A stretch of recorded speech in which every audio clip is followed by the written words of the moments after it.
Halo bro, kembali lagi di channel Sabiram Luffy. Gimana kabar kalian? Semoga dalam keadaan sehat. Oke, di video kali ini gua mau membahas film yang berjudul The Worst of Evil, yang dimana film ini menceritakan tentang seorang anggota kepolisian yang mendapat tugas sangat berat, yaitu memata-matai gangster paling kejam di Korea.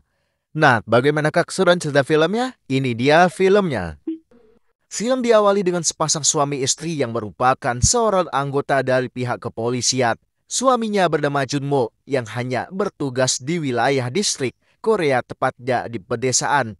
Sedangkan istrinya yang bernama Yojung merupakan seorang asisten inspektur di kantor pusat kepolisian. Karena perbedaan jabatan, Junmo sendiri seringkali direndahkan oleh keluarganya Yojung yang memang karena Junmo hanyalah dari keluarga biasa saja.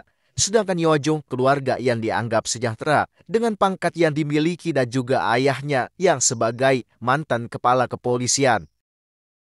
Sementara itu di sisi lain, tepatnya di sebuah hiburan malam, kita diperlihatkan dengan seorang pria pemain DJ.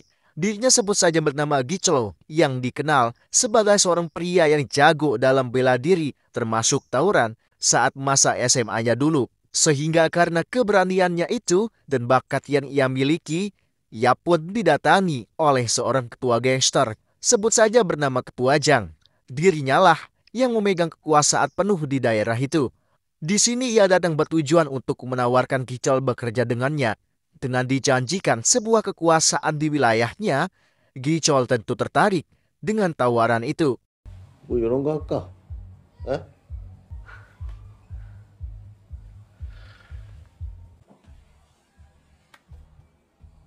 1 tahun pun telah berlalu ia bekerja di bawah kekuasaan Ketua Jang. Saat ia sedang mengawasi sekitar keramaian, ia pun kemudian dipanggil oleh seorang rekannya bernama Chun Be. Ia memberitahunya bahwa terdapat seorang pengunjung klubnya yang membuat keributan. Saat ia akan menghajarnya, ia pun diberitahu bahwa pengunjung itu merupakan seorang yang kaya raya. Mendengar hal itu, Gichol justru mengurungkan niatnya karena memang penghasilan terbesar mereka di klub itu adalah dari mereka, orang-orang yang berduit. Setelah itu terjadi, Gichol pun kemudian mendatangi Ketua Jang. Ia datang bertujuan untuk memintanya sebuah wilayah kekuasaan yang telah dijanjikan dulu. Untuk menambahkan penghasilan, Gichol mencoba menyarankan Ketua Jang untuk sebaiknya menjual obat-obatan terlarang. Namun ternyata Ketua Jang menolaknya dan lalu menampar Gichol yang dianggap telah kurang ajar kepadanya. Tentu saja, Gichol yang merasa ditipu, merasa dipermainkan oleh Ketua Jang, ia pun lalu memberitahu tentang itu semua kepada rekannya yang merupakan satu sekolahnya dulu. Di sini mereka memiliki rencana, yaitu untuk mengambil alih kekuasaan sepenuhnya menggantikan Ketua Jang. Benar saja, ketika Ketua Jang dan anak buahnya sedang beristirahat, Gichol beserta para pengikutnya pun datang dan langsung menyerang mereka semua.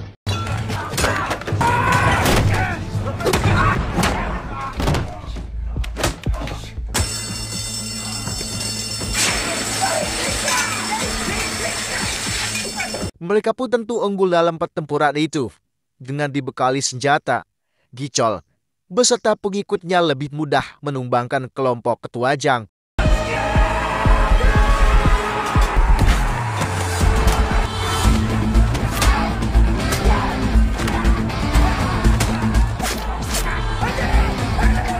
Saat Ketua Jang mencoba kabur, ia justru harus terkepung dan bersedia untuk menyerahkan kekuasaannya itu. Namun, saat jam miliknya mencoba direbut oleh seorang sahabatnya Gichol, yaitu Taiho, ia pun menikamnya hingga membuat Taiho mati di tempat.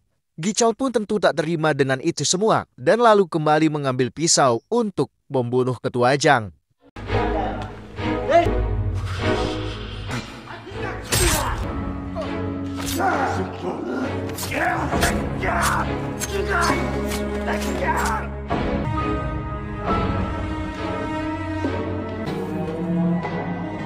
Setelah keesokan harinya, Gichol kemudian terlihat mendatangi seorang pimpinan dari Ketua Jang. Dirinya bernama Dong Hyuk yang memiliki seluruh kekuasaan di wilayah Korea ini. Di sini Gichol memiliki sebuah tujuan, yaitu meminta izin untuk mengelola seluruh wilayah yang pernah dikuasai oleh Ketua Jang. Tentu saja, dengan ia mengetahui bahwa Ketua Jang dibunuh olehnya dan dijanjikan akan mendapatkan keuntungan yang jauh lebih besar, Dong Hyuk pun mengizinkannya. Setelah menemui sang pimpinan, ia pun lalu kemudian menemui seorang wanita parubaya. Wanita ini dikenal sebagai seorang Profesor Jiun yang entah apa sebenarnya peran wanita ini, kita pun belum tahu. Kita kemudian beranjak ke kantor polisi. Ternyata setelah Gichol memegang kendali kekuasaan Ketua Jang, pihak kepolisian pun mulai mengendus gerak-gerik yang dilakukan Gichol. Mereka kini telah mencurigai bahwa Gichol telah melakukan penjualan obat terlarang di wilayah kekuasaannya itu. Karena sulit mendapatkan bukti bahwa mereka benar menjual narkoba, untuk itu para petinggi polisi kemudian membuat sebuah rencana, yaitu untuk mencoba masuk ke dalam kelompok mereka. Di sini ternyata mereka telah mengantongi sebuah nama anggota polisi yang sangatlah sesuai untuk tugas ini. Ia dikenal sebagai anggota yang memiliki keahlian dalam bela diri, yaitu seorang polisi yang bertugas di pelosok desa bernama Junmo. Di sini Junmo sempat menolak, namun karena bonus dan sebuah promosi yang dijanjikan, ia pun kemudian menerima permintaan itu. Namun dengan sebuah syarat, yaitu harus melakukan dengan caranya sendiri. Dalam tugasnya itu, Junmo akan berpura-pura mengaku menjadi seorang sepupunya Taiho yang dikenal sebagai seorang nelayan. Tentu saja tanpa membuang waktu dan dengan identitas yang baru, yaitu bernama Sungho. Ia pun datang ke tempat restoran, di mana tempat itu tempat favoritnya Gichol dan para rekannya untuk makan malam dan termasuk wilayah kekuasaannya, dengan rencananya sendiri untuk bisa bertemu dengan Gichol yang selaku pemegang kekuasaan wilayah itu. Ia pun sengaja membuat keributan hingga membuat Gichol datang menemuinya. 정기철 데리고 와! 야, 사장 데리고 와. Saat Gichol mencoba duduk di kursi, saat itu juga ia melihat sebuah jam tangan yang sempat dipakai oleh Taiho. Ia lalu bertanya, dari mana mendapatkan jam tangan itu? Disinilah Junmo mengaku bahwa dirinya adalah seorang sepupunya Taiho yang bernama Sungho. Ia mengaku bertujuan untuk mencari tahu siapa yang telah membunuh Taiho. Ia pun kemudian pergi setelah mendapatkan alamat tempat markasnya Gichol. Dan setelah mendapatkan pengakuan dari Sungho, Gichol pun dan rekannya kemudian mendatangi ke kediaman ayahnya Taiho. 그냥 갖고 계시지 왜? 성우가 태호 소식 듣고 얼마나 놀랬겠노? Di sini ia bertanya, apakah benar Taiho memiliki seorang sepupu? Ayah Taiho pun menjawab bahwa benar, ya, Taiho memiliki seorang sepupu, yaitu Sungho. Hingga setelah mendapatkan jawaban, mereka pun kembali pergi dan diminta oleh ayahnya Taiho untuk jangan datang kembali lagi. Esok harinya pun tiba, Sungho terlihat tiba mendatangi tempat markasnya Gichol berada. Namun ternyata di sini Gichol malah memberi Sungho sejumlah uang karena ia berpikir bahwa Sungho hanyalah menginginkan uang darinya. Sungho tentu menolak pemberian itu dan malah menghamburkannya. Namun setelah Sungho menghabisi semua anak buahnya Gichol, ia pun percaya dengan keberadaannya sebagai sepupunya Taiho. 네, 형님.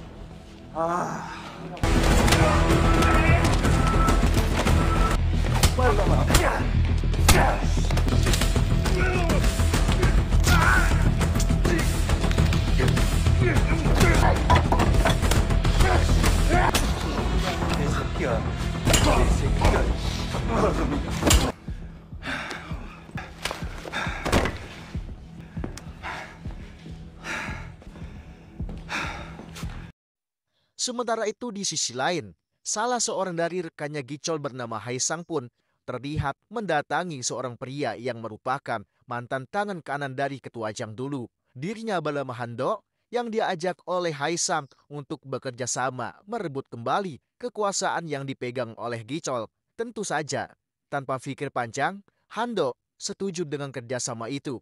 Mereka pun terlihat tiba di suatu tempat. Haisang menunjukkan sebuah tempat yang akan nantinya tempat Hando akan melakukan penyerangan kepada Gichol dan kelompoknya. Namun siapa sangka, ternyata setelah malam tiba, Suho rupa-rupanya juga mendatangi tempat itu. Tempat akan Hando dan kelompoknya melakukan sebuah serangan. Saat Sung Ho bertemu dengan Gichol di sana, saat itu juga Hando bersama kelompoknya tiba. Ia sempat kebingungan dan bertanya, siapa sebenarnya mereka? Gichol lalu menjawab bahwa mereka merupakan anak buahnya Ketua Jang. Pertempuran pun akhirnya terjadi. Haisang ternyata sengaja menjebak Hando untuk ia bisa mengetahui siapa sajakah anggotanya saat ini yang masih berpihak di kelompok Ketua Jang.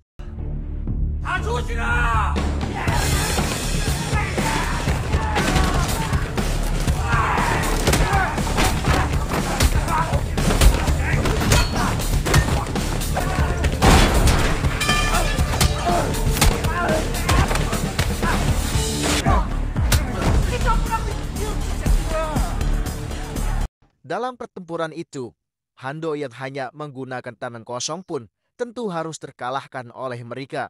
Hingga setelah itu, Gichol kemudian menghubungi pimpinan Donghyuk dan lalu bertanya, kenapa ia membiarkan Hando beserta kelompoknya menyerang markasnya. Ia juga sempat mengancam sang pimpinan, jika masih saja mengusik kelompoknya, tunggu saja, maka nyawanya sedang dalam bahaya. Donghyuk tentu sangatlah marah mendengar itu, dan lalu meminta anak buahnya untuk membunuh Gichol. Hingga setelah keesokan harinya, tepatnya berada di markas mereka, Suho pun akhirnya resmi bergabung menjadi anggota gangster Gichol, yakni menggantikan posisinya Taiho.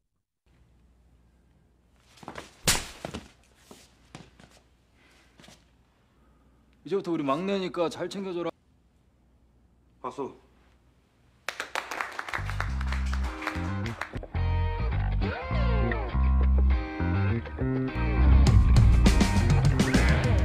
Saat Sung Ho sedang menikmati makanannya bersama Chunbe, saat itu juga ia mengingat istrinya yang tak pernah memberikannya sebuah kabar. Untuk melepas kerinduan, ia kemudian mengajaknya untuk bertemu di suatu tempat. Di sini mereka berbicara dan lalu menjelaskan istrinya tentang kenapa ia jarang menghubunginya. Junmo mengaku bahwa ia sedang menangani kasus terbesar, yaitu kasus perdagangan obat-obatan. Siapa sangka di tengah perbincangan mereka, Gichol bersama kelompoknya tiba-tiba datang dan tak sengaja memergoki mereka berdua. Junmo pun tentu sangatlah panik dengan keadaan itu. Apalagi kalau sampai mereka tahu bahwa istrinya seorang polisi, tentu saja itu akan menjadi masalah besar bagi penyamarannya. Namun Junmo mengaku bahwa ia hanyalah seorang temannya. Ia pun lalu dibawa ke sebuah parkiran dan menghajarnya karena memang Gichol tak mau ada anggotanya yang berteman dengan seorang anggota kepolisian. Namun di balik itu, Gichol ternyata dulu satu sekolah bersama Yojung. Bahkan mereka sempat memiliki sebuah hubungan. Ya, benar saja, mereka terlihat memiliki sebuah kalung yang sama, pemberian dari Gichol semasa ia berpacaran dulu. Sung Ho tentu sangatlah cemburu mengetahui hal itu. Namun bagaimana lagi, ia tak bisa berbuat apa-apa karena untuk kelancaran misinya. Sementara itu di sisi lain, Yojung kemudian terlihat mendatangi seorang ketua kepolisian sebagai atasannya Junmo. Di sini ia mengaku tak terima jika suaminya menjalankan misi yang berat ini. Apalagi ia hanya sendiri. Tentu ia takut jika suaminya terjadi hal yang membahayakan menimpanya. Namun jika ingin misi ini secepatnya selesai, tentu saja ia harus bersedia membantunya. Gichol pun kemudian terlihat menerima sebuah data penting dari seorang anggota kepolisian. Ia diketahui telah meminta sebuah informasi tentang status Yujong dengan suaminya yaitu Junmo. Untuk meyakinkan informasi itu, ia lalu bertanya kepada Sung Ho tentang apakah ia kenal dengan suaminya Yujong yang bernama Chunmo.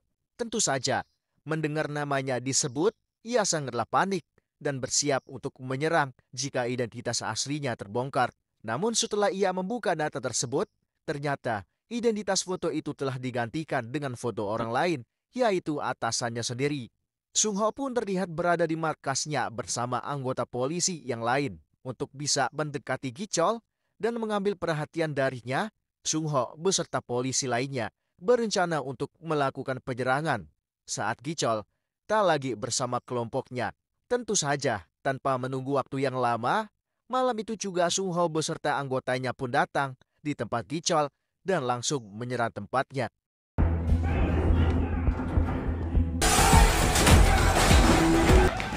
미스케인 것 같습니다. 내가 정기설이다!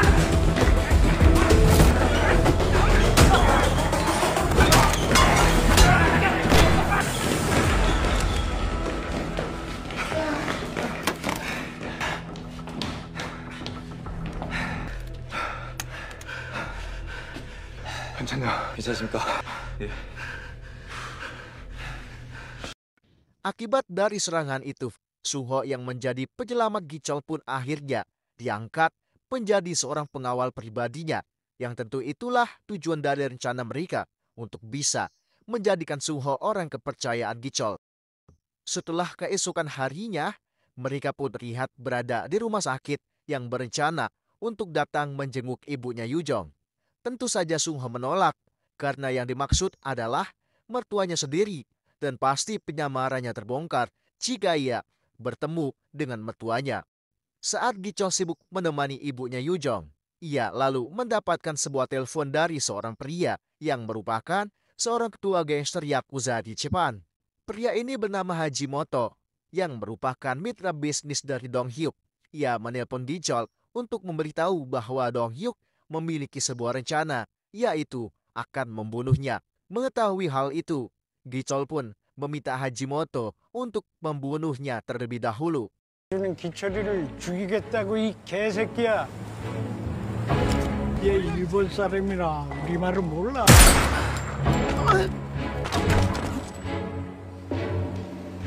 Setelah sore harinya tiba, Gichol bersemarkannya kemudian terlihat akan pergi ke suatu tempat yang tak banyak anggotanya mengetahui. Yah, mereka mengaku setiap sebulan sekali akan pergi memancing ke suatu tempat yang entah di mana itu, kita pun tak tahu. Sehingga dengan keadaan markas mereka yang begitu sepi, Sung Ho tentu tak membuang waktu. Ia mencoba mencari sebuah petunjuk tentang kejahatan lainnya yang dilakukan oleh Gichol bersama kelompoknya. Setelah melakukan pemeriksaan di markas mereka, ia lalu kembali mendatangi rekan polisinya dan mengatakan bahwa Gichol bersama rekannya seringkali berpergian untuk memancing. Mereka mencurigai aktivitasnya itu karena memang Gichol bersama rekannya sama sekali tak pernah melihatnya membawa sebuah joran. Dan sementara itu di sisi lain, tepatnya di daerah pegunungan, saat itu terlihat seorang yang sedang melakukan sebuah transaksi obat terlarang. Ia menjual obat yang bernama Gangnam Kristal itu kepada seorang pria biasa. Namun tak lama kemudian, beberapa kelompok pun muncul yang setelah diketahui mereka adalah seorang bandar narkoba sebelum Gichol memasarkan produknya. Di sini ia bertanya tentang dari mana mendapatkan jenis obat yang bernama Gangnam Kristal itu. Ia mengaku sangat ingin bertemu dengan bosnya, yaitu Gichol sendiri. Sehingga setelah mengetahui keberadaannya, mereka pun datang ke suatu tempat dan menemukan Jung Bae yang mengaku sebagai seorang yang dicari. Saat berada dalam perjalanan yang akan membawa Jung Bae pergi, di tengah perjalanan, mereka dihadang oleh sekelompok gangster, yang tentu mereka adalah kelompoknya Gichol yang lalu membawanya ke suatu tempat. Mereka lalu menghajarnya habis-habisan dan menghubungi Sung Ho, memintanya datang ke tempat itu. Bahkan untuk meyakinkan bahwa Sung Ho benar seorang anggota gangster yang tak diragukan, ia memberikannya sebuah pistol untuk menembaki pria itu. Dengan rasa berat dan rasa terpaksa, Sung Ho kemudian menembaki pria itu. Dan akhirnya film pun bersambung.